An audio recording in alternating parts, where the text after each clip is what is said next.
My name is Elizabeth, I'm 28 years old. And what I'm about to tell you is not just a story. It's a quiet kind of revenge, the kind that doesn't start with yelling or fists, but with silence, and ends with poetic justice. Before I get into it, make sure you subscribe, hit that like button, and share this story with your friends because trust me, you'll want to see how this one ends. It started in our family house, the one my father built over 25 years ago. Big white pillars, polished floors, and portraits of the perfect family lining the walls. Except we weren't perfect, not even close. My dad, Richard, was a man who believed respect was earned through fear. My mom, Helen, played the quiet enabler, sweet in public, cold and calculating at home. And my sister, Amelia, their golden child, had mastered the art of manipulation long before she could spell the word. Then there was me, the disappointment, as Dad liked to call it. The black sheep who didn't follow the family's unspoken rule. Pretend everything's fine, even when it's burning. That night, the night everything changed, I was back home for dinner. It was supposed to be a family catch-up, since I just launched my small business in the city, a tech-based logistics startup. I'd poured everything I had into it. My savings, my time, my sanity. It wasn't huge yet, but it was mine and it was growing. Dinner started off cold, like every family dinner in that house. The sound of clinking silverware filled the silence until Dad finally spoke. "So," he said, stabbing a piece of steak, "how's your little project going?" He said project the way someone might say disease. "It's going well," I replied carefully. "We just signed a deal with a small courier firm in Lagos. It's not huge, but it's progress." Dad let out a laugh, sharp, humorless. Mom's lips curved into a faint smile. "Progress," he said. "You're 28, Elizabeth. You live in a rented apartment and drive that scrap you call a car. Your sister bought a new SUV last month. She's 24. I looked at Amelia. She was smirking, swirling her wine glass like she'd won something. "I'm building something that lasts," I said, keeping my tone calm. "It takes time." Dad slammed his fork down. The sharp clang echoed through the dining room. "Don't lecture me about building anything. I built this house, this family, everything you see here. You," he pointed at me. "You're the most useless one in this house. You've brought nothing but embarrassment. I should have known from the day you said you wanted to start your own thing." Froze. For a second I thought he might apologize, but then Mom chuckled softly and said, "Richard, don't be too harsh. She's trying." Amelia added, "Yeah, Dad. Don't make her cry before dessert." They laughed. That laughter. That was the breaking point. I didn't argue. I didn't raise my voice. I just smiled, a calm, detached smile, and said, "You're right, Dad. Maybe I am useless." Then I stood up, pushed my chair back slowly and said, "Thanks for dinner." And I walked out. No door slam. No dramatic exit. Just quiet steps down the long marble hallway. Behind me I heard Amelia whisper, "There she goes again, running away." I didn't even look back. When I got into my car, my hands were shaking, not from anger but from something deeper, something colder. It wasn't the insult itself that broke me.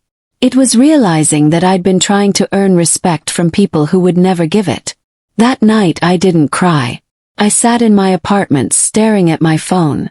One part of me wanted to block their numbers forever. The other part wanted to show them. Not through words. Through results. Through silence. And that's exactly what I did. For the next few weeks, I buried myself in work. My company, Eli Tech Logistics, had been struggling with funding, but I'd been in talks with a private investor who believed in what I was building. I put everything into those negotiations. Presentations, late-night calls, endless revisions. Then one morning the email came. Subject: investment approval, let's build something together. $250,000. That was the number in the offer letter. My hands trembled as I read it. The company that my father mocked as useless just became something real, something alive. But I didn't call him. I didn't tell any of them. Instead I worked. I expanded operations, hired 5 new staff, rented a better office space, and within 3 months, we landed 2 major contracts with delivery chains. It wasn't luck. It was focus. It was pain turned into power. Then came the moment I'd been waiting for. The reason for my silence. One evening, Amelia posted on social media about her new business venture, bragging about being a self-made woman. I knew that wasn't true. My parents had funded everything she owned, from her cars to her supposed company. So I made a call. Not to her, not to my dad, but to the same investor who funded me. I asked him a simple question. Would you be interested in acquiring another logistics firm in town? He said yes. Guess who the firm belonged to? Amelia.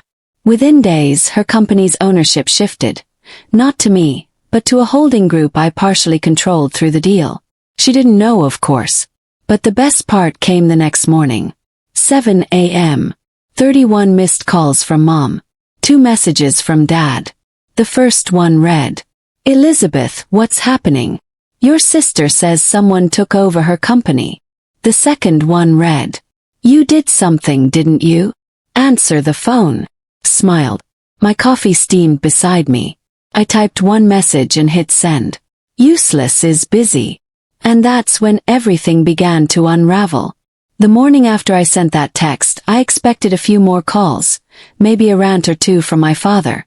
But I didn't expect what came next. By 9 a.m. my email inbox was filling up with alerts. News articles. Local business updates. My sister's company, Amelia Logistics, was trending. The headlines read, Rising local courier company faces sudden ownership change. Amelia Logistics acquired by new holding group.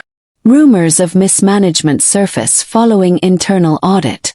I sipped my coffee, watching the notifications roll in like a storm I'd quietly summoned. The holding group, the one I now partially controlled, had officially assumed ownership. My investor handled the legal side. I just provided the strategic nudge that set it all in motion. 9:15 my phone rang again. I let it buzz. Once. 8 times. Finally a message came through. Dad.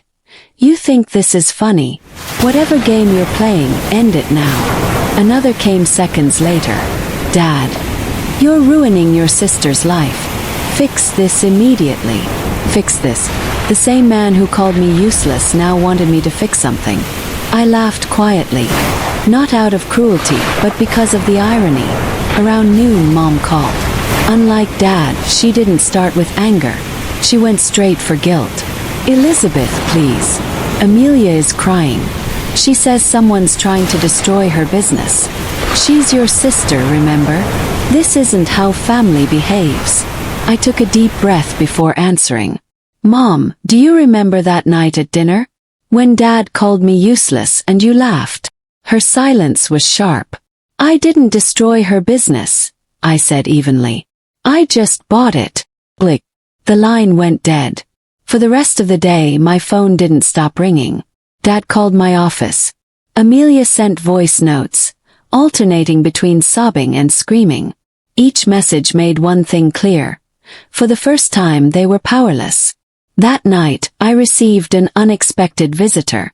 A black SUV pulled up outside my office. My heart raced a little. Even though I'd done nothing illegal, the old fear of my father's authority lingered. The door opened, and there he was.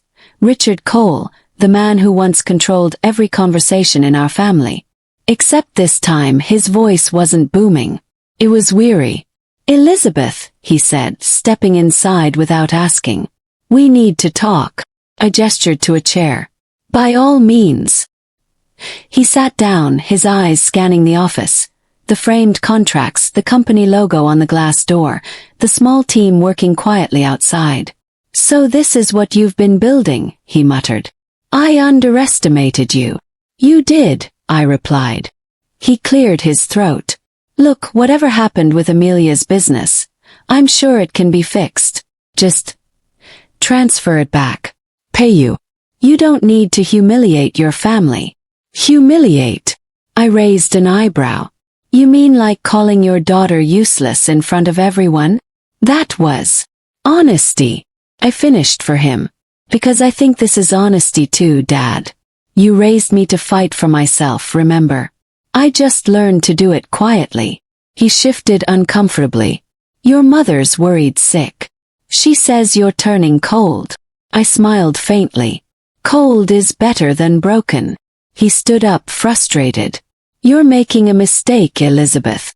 Family doesn't turn on family. No, I said softly. But family shouldn't tear down its own either. He left without another word.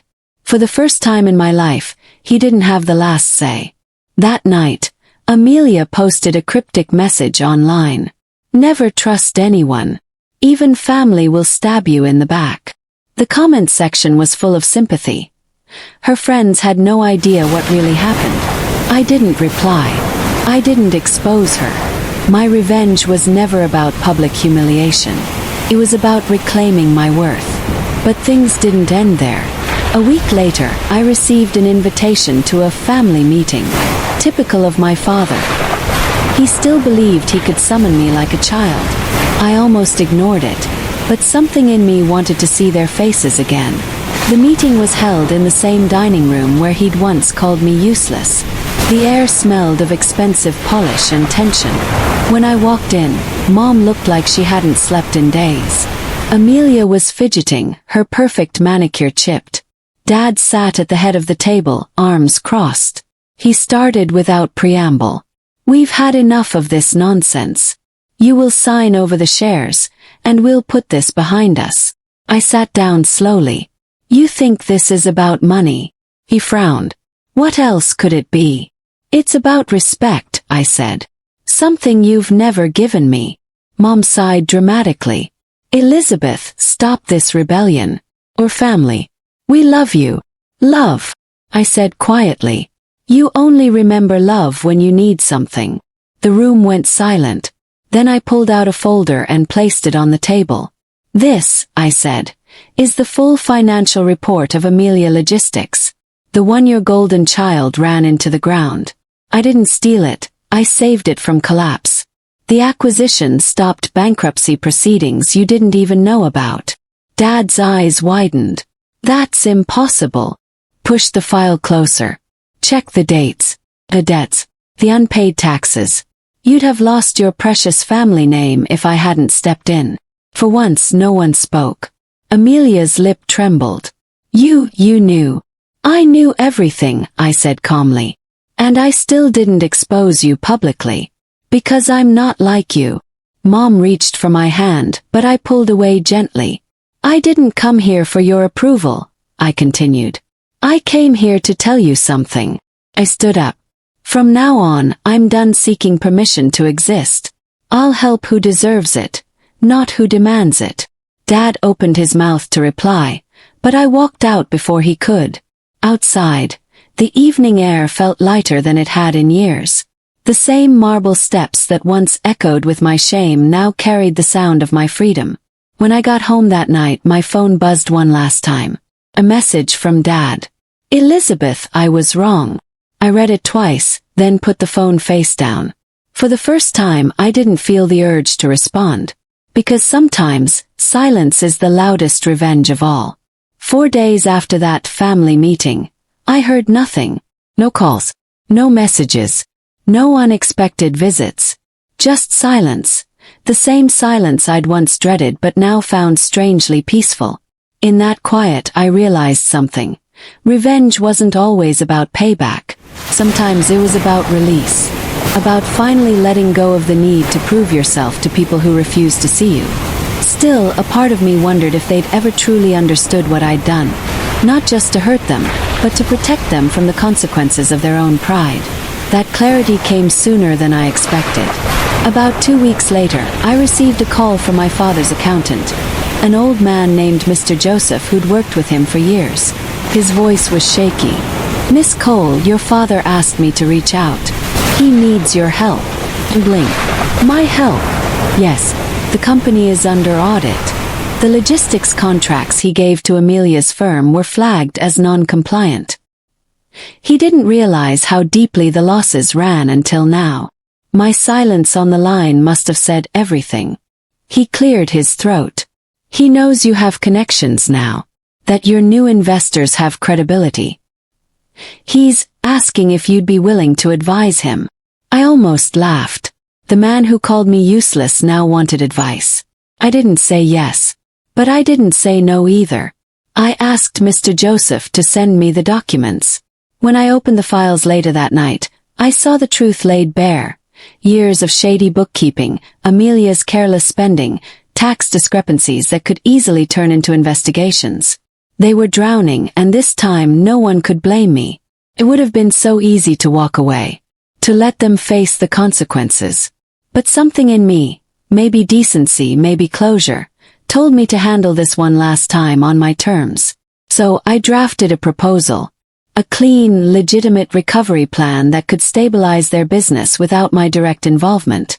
The only condition: they'd have to agree to put Amelia under professional supervision. And Dad would need to step down temporarily. When the document reached them, it caused an earthquake. Mom called me first. "Elizabeth, your father is furious. He says you're trying to take everything from him." "I'm not taking anything," I said. "I'm offering him a way out. But it has to be clean this time." She hesitated. "Why are you doing this?" "Because if I don't, he'll lose everything, and you'll both blame me anyway." A long pause followed. Then softly, "You've changed." "I had to," I said. "You taught me what happens to people who stay the same." When Dad finally called, it wasn't the shouting I expected. His voice was tired, quieter than I'd ever heard. "I read your proposal," he said. "You think you can fix what I built." "I don't need to fix it," I replied. "You just need to stop breaking it." There was silence. Then a sigh. "You've become a tough woman, Elizabeth." "No," I said. "I've become my own woman." He agreed to my terms. In the weeks that followed, I worked behind the scenes to help restructure his operations. Not for him, but for the employees who didn't deserve to suffer. I refused payment, refused credit. I did it quietly, the same way I'd taken every insult, with grace and calculation. And then one evening I got a call I didn't expect. It was Amelia. Her voice was barely above a whisper. "Liz, I don't know where to start." I could tell she'd been crying. "I know you don't owe us anything," she said. "But I just want to say thank you. You didn't destroy me, you saved me.